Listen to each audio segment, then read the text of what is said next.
The sun was setting over Pine Grove, casting long shadows across the tree-lined streets where Special Agent Maya Thompson had lived for the past decade. She was driving home after wrapping up a successful human trafficking operation that had consumed the last 6 months of her life. The satisfaction of rescuing those victims made every sleepless night worth it. The gentle purr of her sedan's engine and soft jazz playing on the radio helped ease the tension in her shoulders.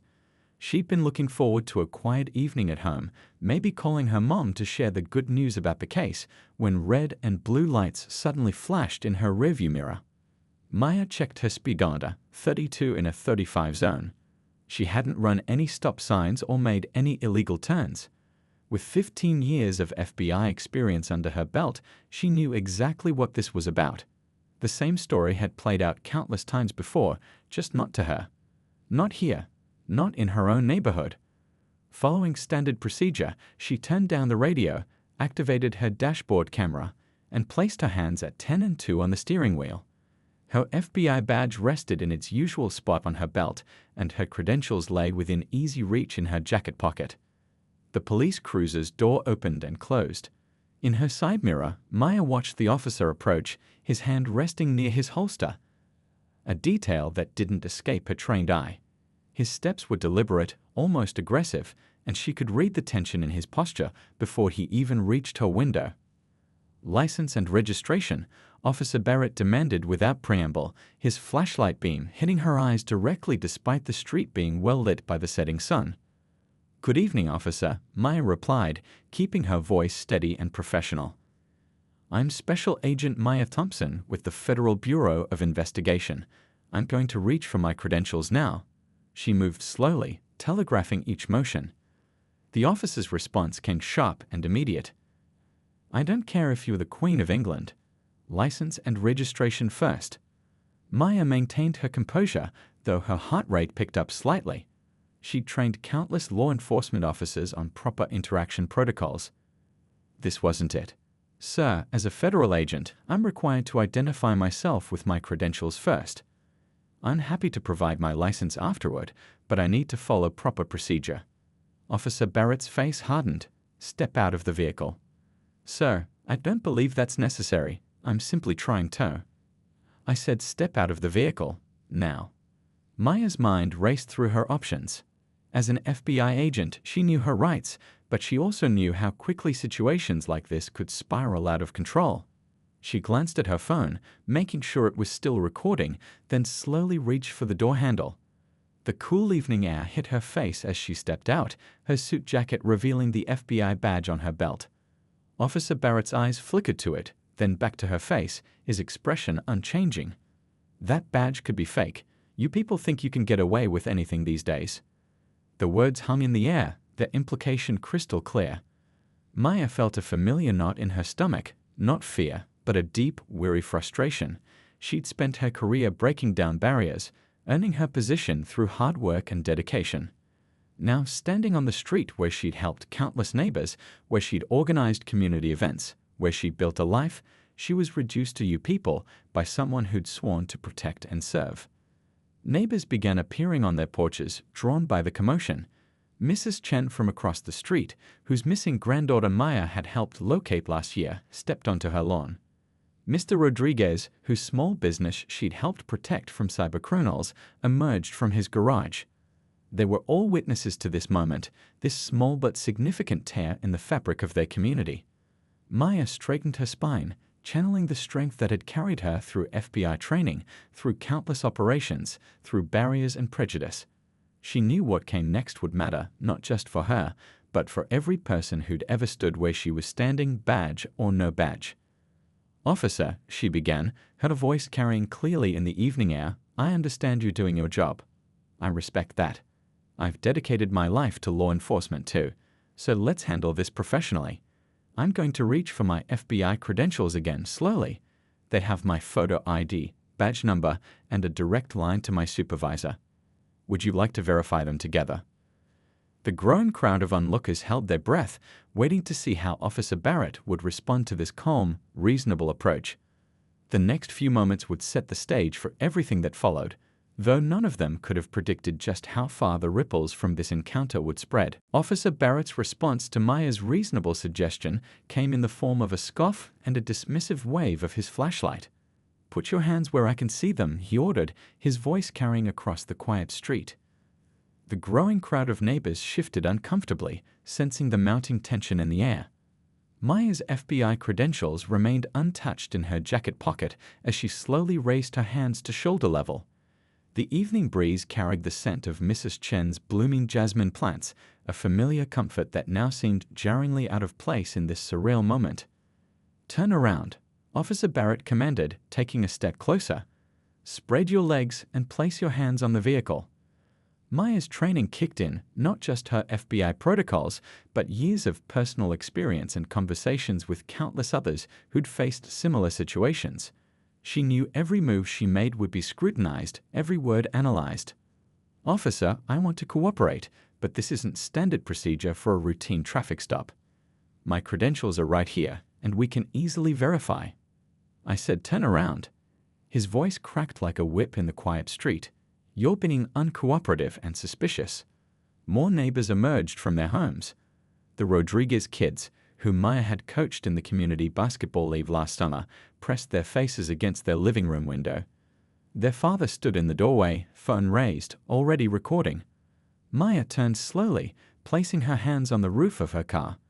The cool metal beneath her palms grounded her as her mind raced through protocols, procedures, and possibilities. She could hear Officer Barrett speaking into his radio, requesting backup for a suspicious individual impersonating a federal agent. The absurdity of the situation might have made her laugh if it weren't so serious.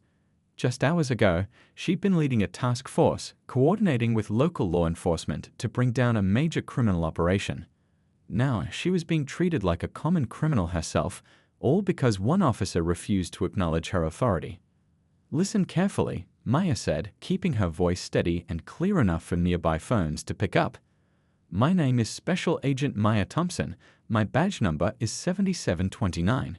You can call the FBI field office right now and verify my identity. What you're doing is a violation of federal." The cold click of handcuffs cut off her words as Officer Barrett roughly pulled her arms behind her back. The metal bit into her wrists, tight enough to leave marks. A gasp rippled through the watching crowd.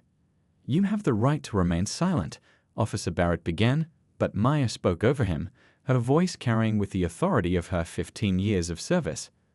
"Officer Barrett." She read his nameplate clearly for the recording devices she knew were capturing this moment. "I need you to understand the severity of your actions. You are currently detaining a federal agent without cause. This will have consequences." He patted her down roughly, pulling her FBI credentials from her pocket.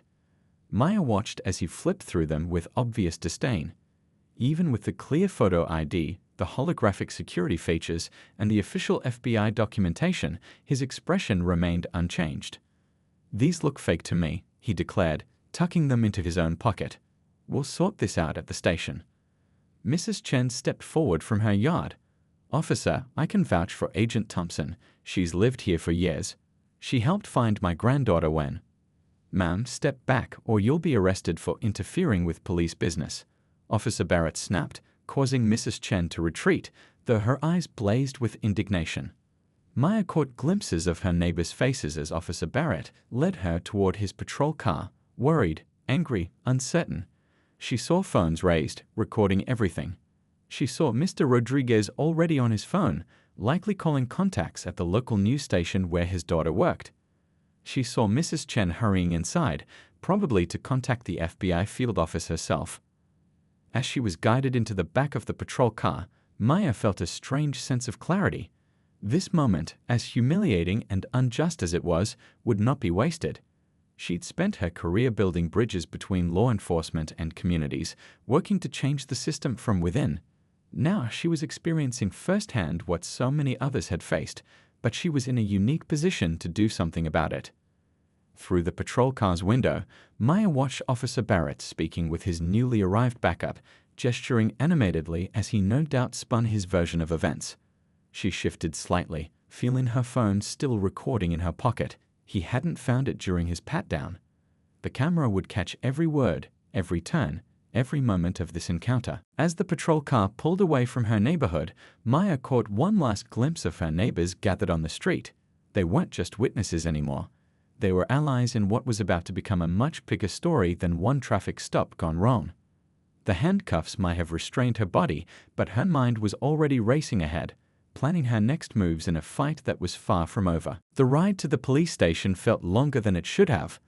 Maya watched familiar streets pass by through the patrol car's window, streets where she conducted investigations, streets she protected. The irony wasn't lost on her. The handcuffs dug into her wrists with every bump in the road, but she remained focused, mentally recording every detail of her journey. Officer Barrett's radio crackled with chatter, including what sounded like confused responses to his report about a federal agent impersonator. Maya caught fragments of questions from dispatch, asking for clarification about her credentials. Barrett's answers grew increasingly agitated as he struggled to justify his actions. The evening shift was changing at the station when they arrived. Maya recognized several officers from Joint Task Force operations. Their double takes and confused expressions would have been amusing under different circumstances. Young Officer Lee, who'd shadowed her during a cross-agency training just last month, nearly dropped his coffee cup when he saw her being led in handcuffs. Book her for impersonating a federal agent and resisting arrest, Barrett announced to the booking officer, dropping Maya's FBI credentials on the desk like they were counterfeit casino chips. The booking officer, a veteran named Reynolds with gray streaks in her hair, picked up the credentials and examined them carefully. Her eyes widened as she looked from the ID to Maya and back again. "Officer Barrett, these are authentic FBI credentials." "They're fake," Barrett insisted, his voice rising. "Run her prints if you don't believe me." "That's an excellent idea," Maya spoke up for the first time since arriving. "And while you're at it, please contact FBI Assistant Director Chen. I'm sure she's wondering why one of her lead agents isn't responding to calls about the human trafficking case we just closed." The booking area had grown unusually quiet. Officers who'd been shuffling papers or chatting suddenly found reasons to linger, watching the scene unfold. Reynolds was already typing at her computer, her expression growing more concerned with each keystroke. "Officer Barrett," Reynolds said slowly, "her prints just came back. She's in the system as an FBI special agent, and I'm seeing multiple incoming calls from the FBI field office about her detention." The flush that crept up Barrett's neck was visible even under the harsh fluorescent lights. But instead of backing down, he doubled down. She was uncooperative during a routine traffic stop. Refused to show her license and registration. "Because I followed federal protocol by identifying myself as an agent first," Maya corrected calmly. "Everything is recorded on my phone and your body camera, including your refusal to verify my credentials and your comment about you people." More officers had gathered now, creating an impromptu audience to this unfolding drama. Through the station's glass doors, Maya could see news vans starting to arrive. Mr. Rodriguez's daughter worked fast. Reynolds stood up from her desk. "Remove those handcuffs, Officer Barrett. Now. You don't have the authority to." "Remove them," a new voice commanded. Chief Wilson stood in the doorway of his office, his face a mask of controlled anger. "Officer Barrett, my office. Now."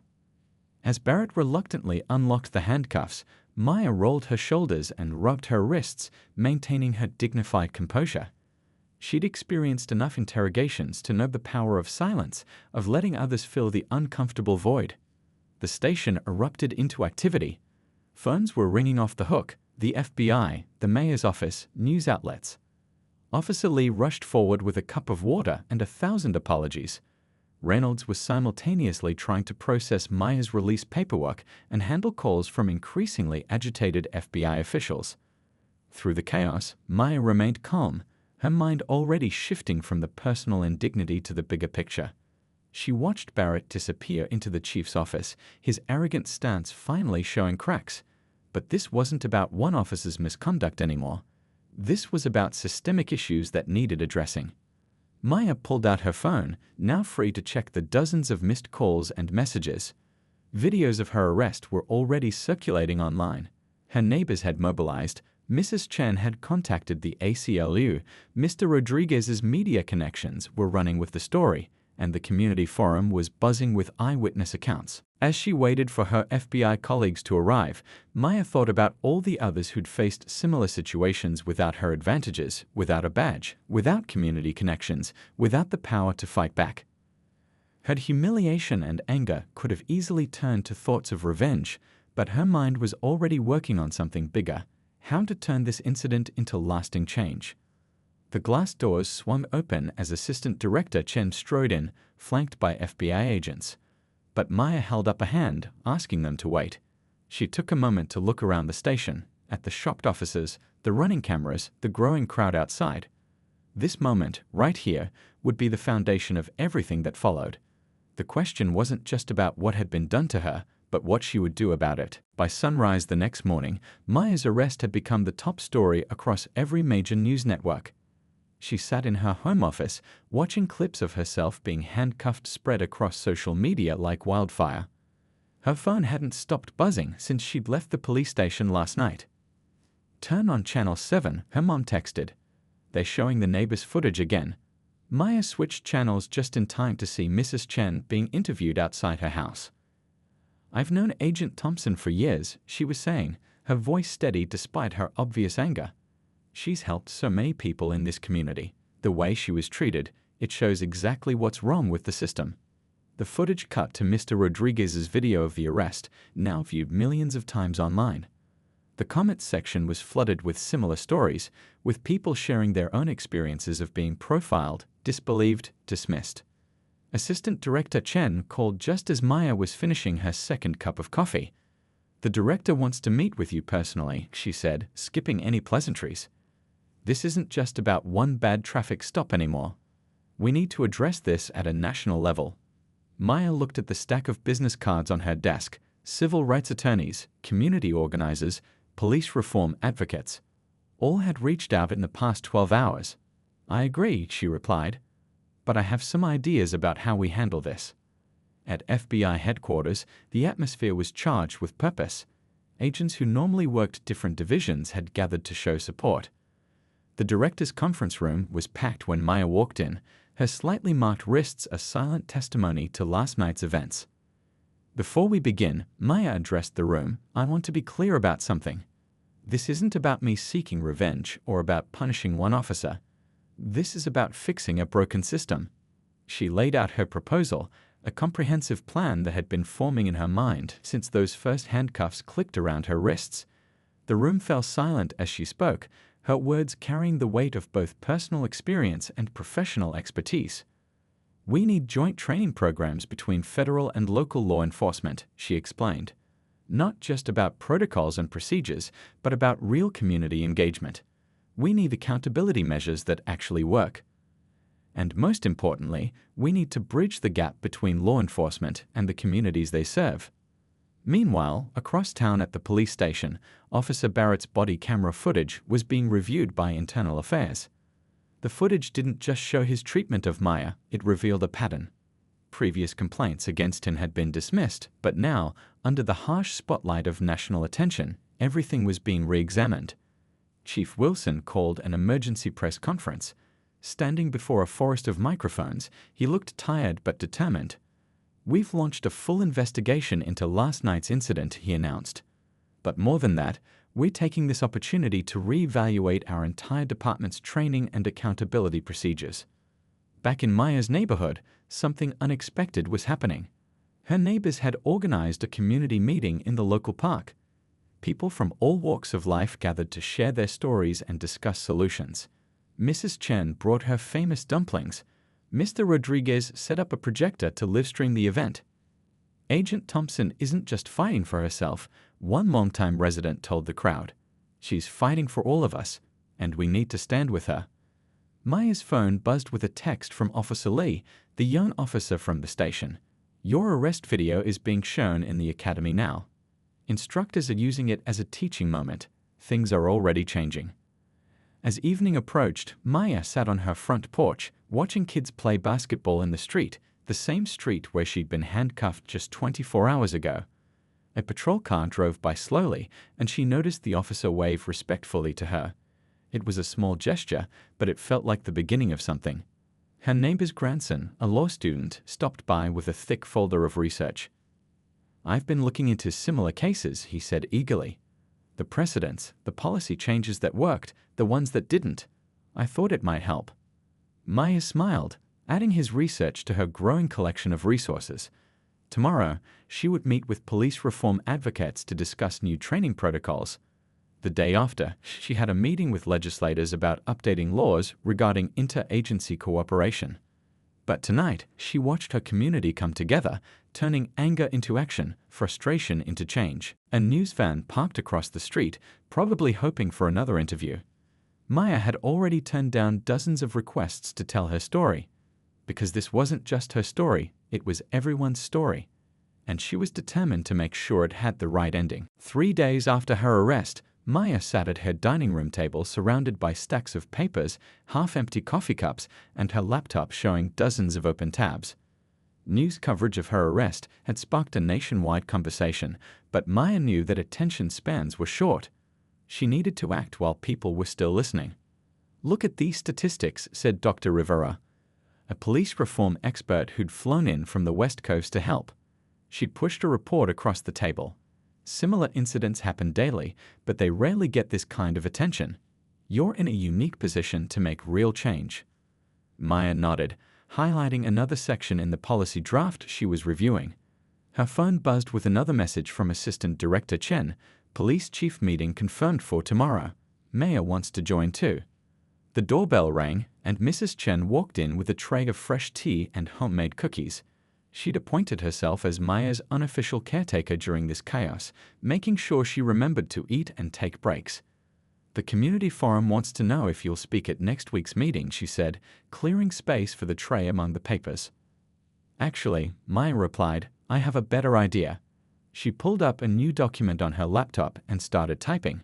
"Instead of just me speaking, let's turn it into a workshop.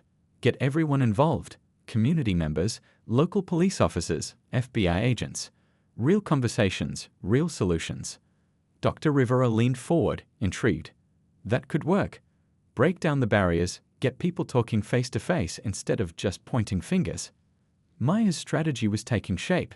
While others called for Officer Barrett's immediate firing, she focused on the bigger picture. The incident had opened doors, and she intended to walk through all of them. Later that afternoon, she met with a group of police academy instructors at a local coffee shop. The place was buzzing with customers, but their corner table felt like an island of intense focus. "We need to completely revamp the training module on interagency cooperation," one instructor explained, spreading out their current curriculum. "Your incident highlighted gaps we didn't even know existed." Maya pulled out her own notes. "It's not just about protocols," she said. "We need to address the underlying biases that lead to these situations. I'm thinking mandatory cross-training sessions between local police and federal agents. Real relationship building, not just PowerPoint presentations." Her phone buzzed again. The civil rights attorney she'd been working with had news.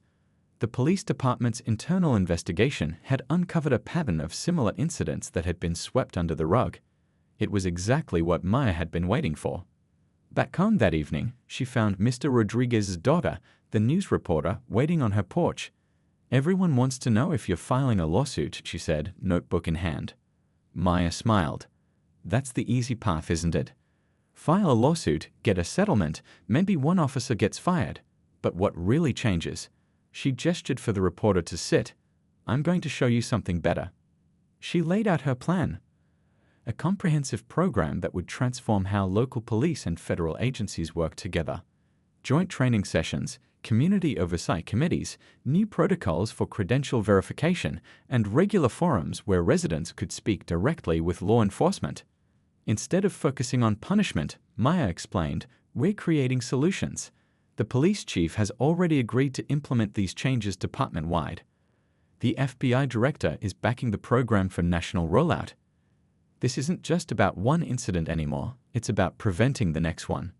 The reporter scribbled furiously. "But what about Officer Barrett? People want to see consequences."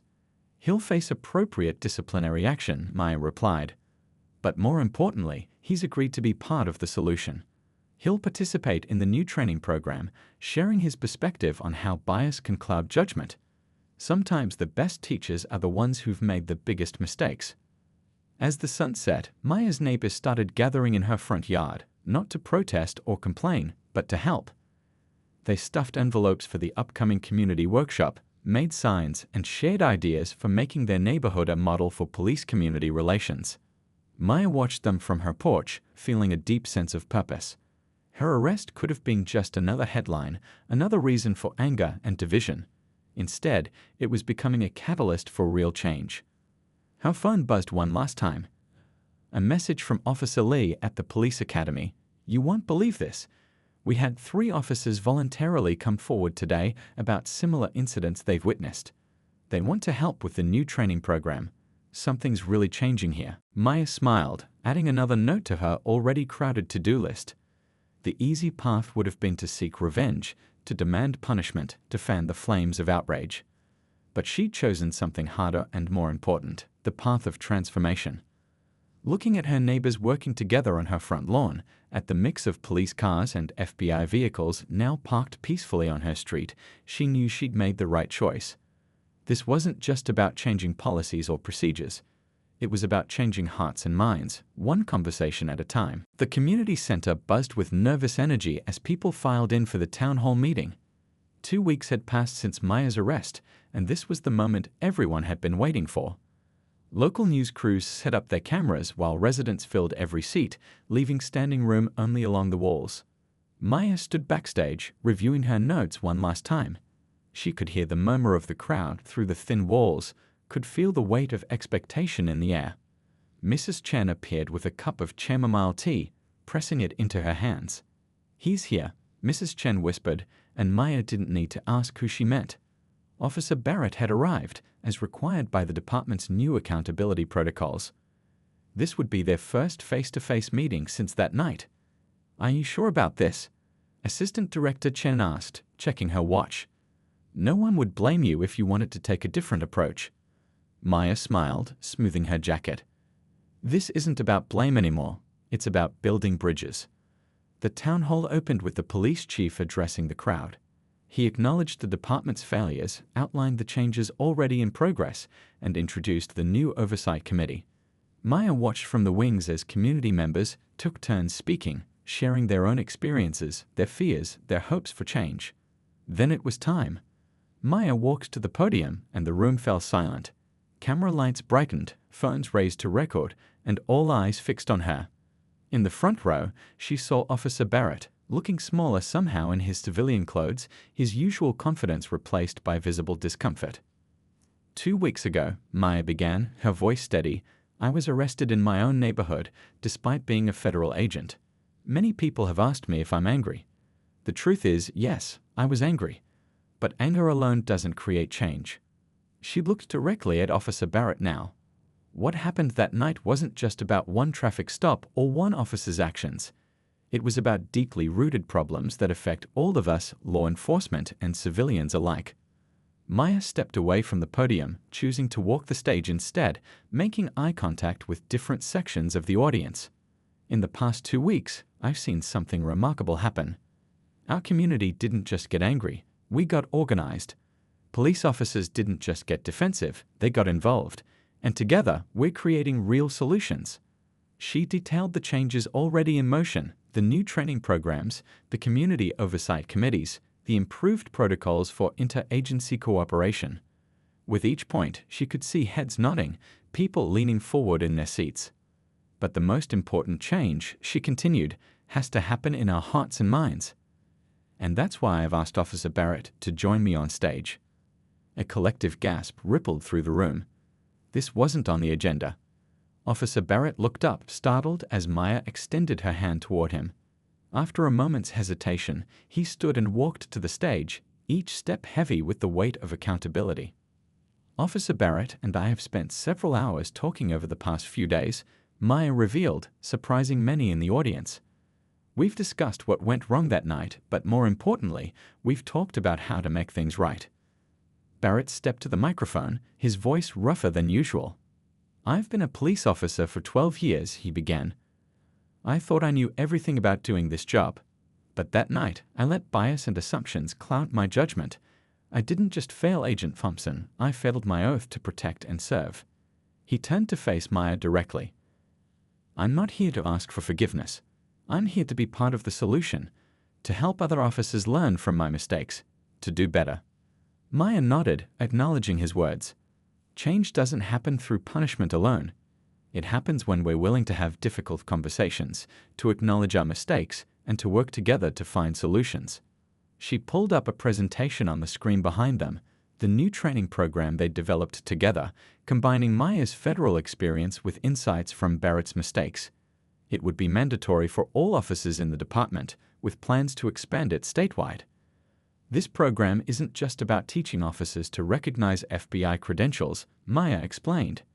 It's about recognizing our own biases, about building trust between law enforcement and communities, about turning difficult moments into opportunities for growth. The tension in the room had transformed into something else, a sense of possibility, of hope. People who had come expecting a confrontation were witnessing a collaboration instead. As the evening wound down, Maya watched Officer Barrett speaking with community members, answering tough questions with new humility. Mrs. Chen, initially reluctant, had engaged him in a lengthy discussion about community policing. You know, Mr. Rodriguez said, joining Maya by the refreshment table, when my daughter first reported your arrest, I thought this would end in protests and lawsuits. But you've turned it into something bigger. Maya picked up a cookie from Mrs. Chen's famous collection. Sometimes the hardest path is the most important one. We could have stayed angry, pointed fingers, demanded punishment. Instead, we're creating lasting change. Outside, the evening news crews were already running their stories, but the real story wasn't in the sound bites or headlines. It was in the small groups of people still scattered around the community center, officers and residents talking openly, sharing experiences, building understanding. 6 months after that fateful traffic stop, Maya stood in front of a packed auditorium at the National Law Enforcement Training Center. The faces looking back at her represented police departments from across the country, all eager to learn about the program that had started in one small neighborhood and was now going national. Real change, Maya began, doesn't happen overnight. It happens one conversation at a time, one training session at a time, one mind opened at a time. She clicked to the next slide, showing a photo from that first community meeting. 6 months ago, I was wrongfully arrested in my own neighborhood. Today, that same neighborhood has become a model for police-community relations.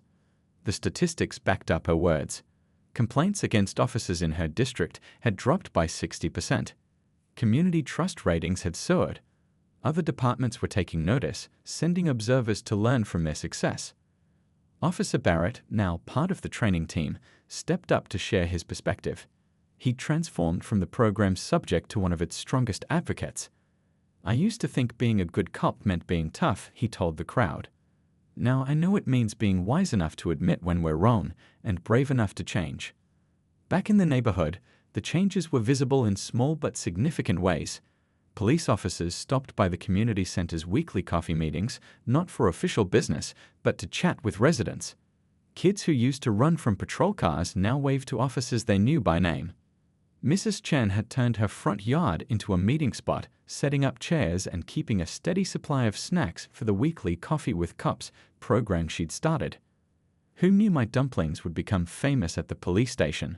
She laughed, showing Maya photos from the latest gathering. The law student who'd helped research similar cases was now interning with the police department's legal team, helping develop new training materials.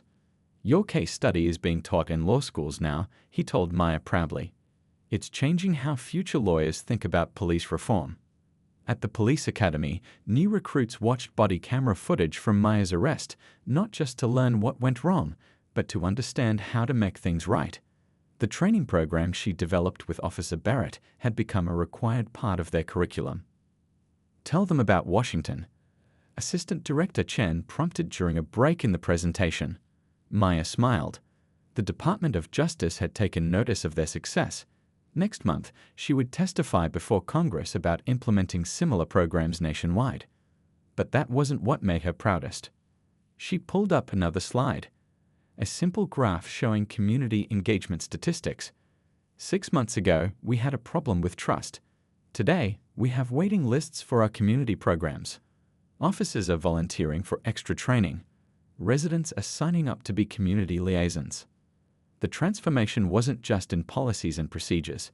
It was in the small moments, like when Officer Barrett's daughter joined the community basketball league that Maya coached, or when rookie officers started requesting to patrol her neighborhood because they wanted to learn from the community engagement model. After the presentation, a police chief from another state approached Maya.